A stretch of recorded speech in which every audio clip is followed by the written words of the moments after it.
हम कर दिया।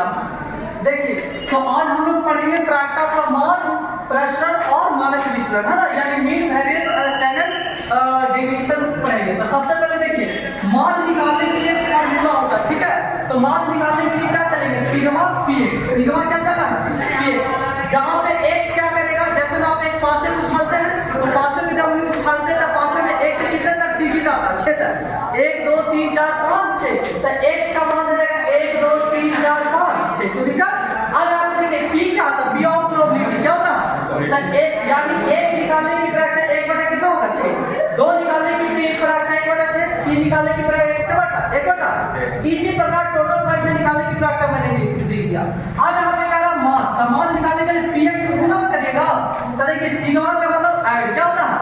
ऐड किसको करना है, px को, किसको करना है, तो p में 1 से गुना करेंगे, 1 में 1 बटा 6 से गुना करके मैंने जोड़ दिया, ठीक है। फिर 2 में 1 बटा 6 से भी गुना करके जोड़ दिया, 3 में 1 बटा 6 से गुना करके ऐड किया, क्या ना। तो इस तरीके से हर एक संख्या को मल्टीप्लाई करके अगर ऐड कर दीजिएगा तो ऐड करने के बाद जो रिजल्ट निकलेगा वो आपका क्या निकल जाएगा, मान, क्या निकलेगा। उसी प्रकार आपको प्रसरण निकालना, तो डेल्टा का स्क्वायर बराबर सिग्मा px का स्क्वायर में से डिफरेंट कर दीजिएगा, सिग्मा px के क्या होल स्क्वायर, इसी के यदि आप वर्गमूल कर दीजिएगा तो हमारा क्या निकल जाएगा विचलन। जैसे भी एक क्वेश्चन मैंने दिया, x का मान 1 2 3 कितना है, इसका प्रोबेबिलिटी दिया हुआ कि 1 के आने की प्रक्रिया 0.4, 2 के आने की प्रक्रिया 0.3, ठीक है, इस तरीके से मान दिया हुआ। तो सबसे पहले मान निकालने के लिए क्या करेंगे, मान निकालने के लिए आपका px करेंगे, क्या करेंगे, तब px निकालने के लिए क्या करने का, x में p से गुना करेंगे, x में p से क्या करना पड़ेगा, गुना करना पड़ेगा, यानी 1 into 0.4 plus 2 into 0.3 plus 3 into 0.2 plus 4 into 0.1, और टोटल को मल्टीप्लाई करके अगर ऐड कर देंगे तो ये क्या निकल जाएगा मेरा मान, क्या निकलेगा। उसी प्रकार अगर प्रश्न निकाला, क्या निकल रहा है, तो यहाँ पे प्रश्न निकाल के x का क्या करना पड़ेगा, x के स्क्वायर में p से गुना करके जोड़ देना, ठीक है, और उसमें से मान को क्या कर देंगे, घटा देंगे, तो आपका क्या निकल जाएगा प्रश्न। उसी प्रकार अगर रूट कर देंगे तो मेरा मानक विचलन भी निकल जाएगा, ठीक है। अब देखिए बहुत सारे बच्चे का डॉट होता है यहाँ पे क्या कि हमको निकालना जब सिक्का उछाला जाएगा तो जब एक सिक्का उछाला जाता तो जीत आने की माद याद करें, यानी क्वेश्चन है कि जब एक सिक्का उछाला जाता तो जीत आने की माद क्या होगा। तो सबसे पहले बताओ जब सिक्का उछालेंगे तो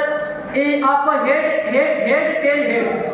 या हेड टेल हेड, इस तरीके से टोटल संभव परिणाम कितना मिलेगा, 3, कितना मिलेगा, 3 हो सकता है जी। अब तो 3 में का चीत तो चाहे नहीं भी आ सकता,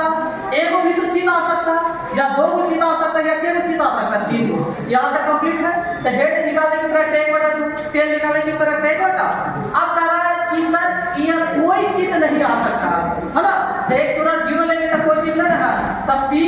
या टेल हो सकता, तब p ऑफ टेल का मल्टीप्लाई करके 1 बाई कितना हो जाएगा। उसी प्रकार एक तो चीज आ सकता है, एक चीज आ गया, या बीच में भी चीज आ सकता, लास्ट में भी तो चीज आ सकता, इसके प्रक्रिया का मान हेड का 1/2 टेल का 1/2 मल्टीप्लाई करके जोड़ दो तो इसके प्रक्रिया 3 बटा कितना।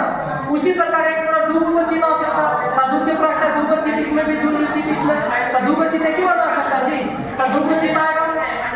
तो देखो चाहे तो p हेड कर सकते हैं या टेल कर सकते हैं, इसको जोड़ देंगे, और 3 को भी तो चीज आ सकता था, चीज 1 2 3, और इसका प्रक्रिया निकाल के अब मान निकाला, अब px में क्या करना पड़ेगा, गुना, तो x का मान 0 और p का मान कितना 1 बटा, देखो 0 गुने 1 बटा, फिर x का मान 1 गुने 3 बटा, 2 गुने 1 बटा करके अगर ऐड कर दीजिएगा तो क्या निकल जाएगा। तो दिक्कत है, समझ में नहीं आएगा कोई दिक्कत नहीं, क्योंकि आपको क्लास में नहीं आया, ठीक है।